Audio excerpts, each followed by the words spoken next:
Good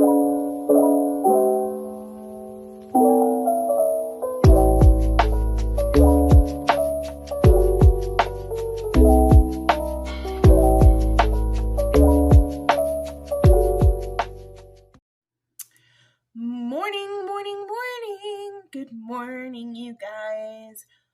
What a day to be alive. I have finished House of Flame and Shadow. And I got a lot to say, okay? If you're new here, House of Flame and Shadow is book 3 in the Crescent City series. You have House of, I think it's Earth and Blood, House of Breath and Sky, and then House of Flame and Shadow.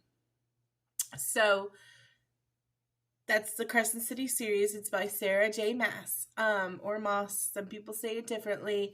I have read everything in the 3 series that she has. I've read all of Throne of Glass. I've read all of ACOTAR, and now I've read all of Crescent City so far. We're going to talk about it. We're going to have 2 videos, just like we did for Iron Flame. This first video is completely safe to watch. If you have not read the book yet, if you have not finished the book yet, I do recommend you finished book 1 and 2 of Crescent City. But if you have not gotten around to finishing or reading or picking up Flame and Shadow yet, you are safe here. This is a spoiler-free House of Flame and Shadow review. It's just how I felt about things, the general vibes that I got, and whether or not I liked the book. No spoilers. Now, Monday morning, there will be a very in-depth, spoiler-filled video on House of Flame and Shadow that I do not recommend watching until you've read House of Flame and Shadow, or unless you don't mind spoilers. I know I have at least a few people who love spoilers, who are like, yeah, tell me what's going to happen because I'm scared. And I do spoilers in some instances. Last month I was reading The Four Winds by Kristin Hannah, and I got about 30 or 40% through the book, and I had to look up spoilers because I was like, I am already emotionally devastated. If this does not end well, I don't know how I'm going to cope. So I had to look some things up, found out that it didn't go the way that I was hoping it was going to go, and I had to DNF the book because Kristin Hannah notoriously will crush me and then step on me while I'm crushed and leave me there for 2 weeks. So, had to DNF that one just because I couldn't emotionally handle it. However, Crescent City Book 3, that's what we're talking about. So, to recap, for those of you who maybe it's been a while since you read Book 1 and Book 2, we have Bryce, right, and Hunt, and then you've got Rune and his whole crew, like Flint and Declan. You've got Tharian, and he's the Mer guy. He was the intelligence officer. He fell out with the River Queen during Book 2. So you've got all of these characters, and if you remember at the end of Book 2, Bryce had opened a portal to another realm and had landed in Rhysand's throne room. Hunt and Baxian and Rune were taken captive by the Asteri, and bad things were probably going to be happening to them. We already kind of know. And then, who else really had stuff going on? Oh, Tharian was with the Serpent Queen, because he was running from the River Queen. So all of our characters were kind of spread apart and dealing with their own trials and tribulations. We really got left on Sky and Breath with a cliffhanger from Hades, as well as just everybody was going through it. Now, there's rumored to be 4 books in this series, and I'm very, very interested about Book 4 in this series because Book 3 had a very cohesive ending. There was not really a major cliffhanger for me for Book 3. Maybe a little bit in one of the storylines. I'll talk more about that in my spoiler-filled review. But for the most part, your main characters are very in a set place.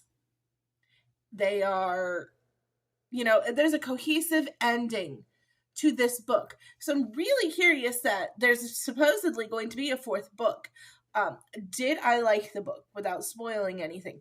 Yeah, of course I loved the book. I read it it came out, I believe, on the 30th. I read it in about 2.5 days. It was phenomenal. My favorite book from the Crescent City series so far, because it gives very Kingdom of Ash vibes. If you have read the Throne of Glass series and you love Kingdom of Ash for all of its things, it's very Endgame kind of Avengers stuff. It's overcoming things. You're really going to love this book, because I don't know how else to describe it, but the vibes are Kingdom of Ash vibes. There might be like mild spoilers that you'll be able to figure out just from some of the things that I'm saying, but for the most part, I'm not going to spoil anything major. When we open up this book, this is not necessarily a spoiler, because you can go to Sarah J. Maas's website right now and read the first couple of chapters of this book. You don't even have to purchase the book. But Hunt and Rune and Baxian are obviously being tortured for information on Bryce, right? We know that that's happening. And so very difficult to read, very difficult to listen to. Very much has that same Aelin in her situation in Kingdom of Ash just vibe. It is a Sarah J. Maas piece of work, which means you have a lot of characters. They're all really got cohesive, intertwining storylines.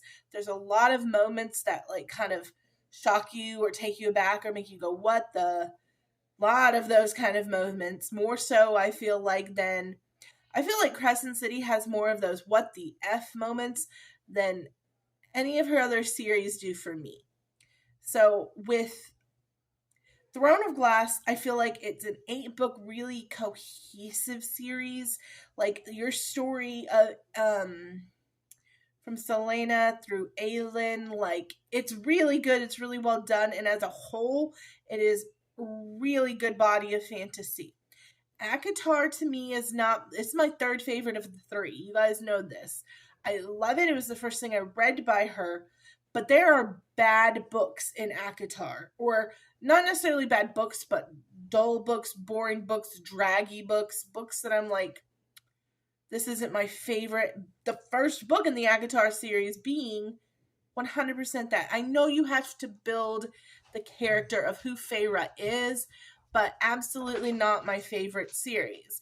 And so until this book 3, my series order would have definitely gone Throne of Glass, Crescent City, and then ACOTAR.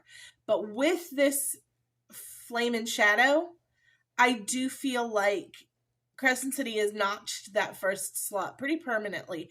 It has some of my favorite characters in the SJM world. Rune Danon being my most favorite character in the SJM world. I like Chaol in the Throne of Glass. I like Chaol a lot. Chaol and Dorian and their friendship and Manon are great in Throne of Glass. But there's not another SJM character that hits me the way that Rune Danon does. So for that character development, I love his storyline, his fuckboy to hero storyline. Because of that, Crescent City is gonna take the top spot for me for SJM bodies of work. So it's Crescent City, then Throne of Glass, and then ACOTAR at the bottom. I love ACOTAR for what it becomes, and like Silver Flames to me is so good. But the first book and then a little bit of stuff in the middle just really hurts it for me. I love Wings and Ruin. I love Mist and Fury. Frost and Starlight, I know it's character building, but just isn't, my favorite thing in the world. And I do feel like in the ACOTAR series, she can get a little bit bogged down with the lore sometimes, where it's a little more fast-paced in Crescent City and Throne of Glass. So those are just my opinions. I gave it a 5-star plus. Flame and Shadow. Thought it was phenomenal. Thought it was amazing. That's the most I can say out of this without giving you spoilers. So, if you had planned to read it, please read it. If you've read the first 2 books, what are you doing? Why haven't you read the 3rd book yet? It's so freaking good. Definitely a great book 3 to this series. And if you haven't read any of SJM's stuff, there are people who would say you need to read ACOTAR before Crescent City. I'm going to be really bluntly honest with you right now. I don't feel that way. Yes, there is crossover, but I'm going to get more into that in my Monday spoiler video that's going to be considerably longer. So there's a reason why, even though there's crossover, if you want to start Crescent City, I think that you can. And we'll talk about that on Monday morning. But yeah, so 5-star plus read, loved it. Great quintessential book 3. Had a lot of the same Kingdom of Ash vibes. So I love you guys so much. I will see you guys on a Monday morning with a very detailed, spoiler-filled review of this amazing book. See you Monday.